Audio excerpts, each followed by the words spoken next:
Hi అండి అందరికీ welcome to my DG mini vlogs. Today special కోమిడి సంచుల కర్రీ. వీటిని కలివిందులని కూడా అంటారండి.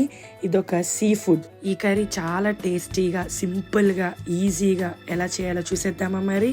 పొయ్యి మీద కడాయి పెట్టుకొని ఆయిల్ వేసుకొని 4 పచ్చిమిరపకాయలు, 1 కప్ ఉల్లిపాయ ముక్కలు వేసుకొని బాగా ఎర్రగా ఫ్రై చేసుకోవాలి.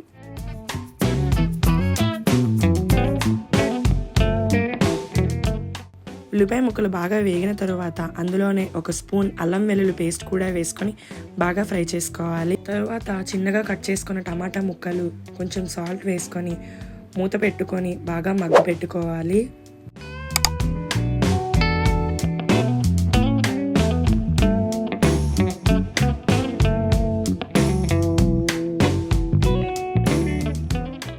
ఇలా మగ్గించుకున్న తరువాత గరిటెతో వాటిని స్మాష్ చేసుకొని అందులోనే 2 స్పూన్స్ కారం, 1 స్పూన్ ధనియాల పొడి కూడా వేసుకొని బాగా కలుపుకోవాలి.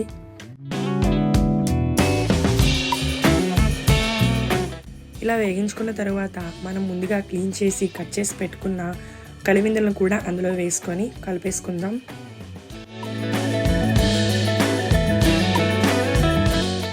తరువాత రుచికి సరిపడా సాల్ట్ని కూడా వేసుకొని వాటర్ వేయకుండా 10 నిమిషాలు లో ఫ్లేమ్లో పెట్టి మూత పెట్టి ఉడికించుకుందాం.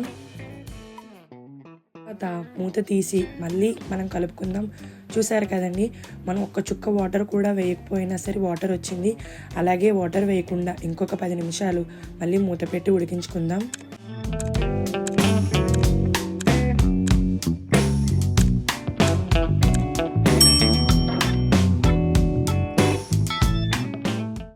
చూసారు కదండి, కూర అంతా ఇలా దగ్గర పడిన తర్వాత ఇందులో కొంచెం కొత్తిమీర వేసుకొని ఇంకొక 2 నిమిషాలు దగ్గర పడేంత వరకు ఉంచుదాం. చూసారు కదండి, కలిమిందుల కర్రీ రెడీ అయిపోయింది. దీనినే కోమిటి సంచులని కూడా అంటారు. ఈ కూర చేయడం రాని వాళ్ళకి కూడా చాలా సింపుల్గా, టేస్టీగా ఎలా చేయాలో చూపించేశాను కదండి. నా వీడియో మీకు నచ్చినట్టుగా అయితే లైక్ చేసి, షేర్ చేసి, కామెంట్ చేయండి.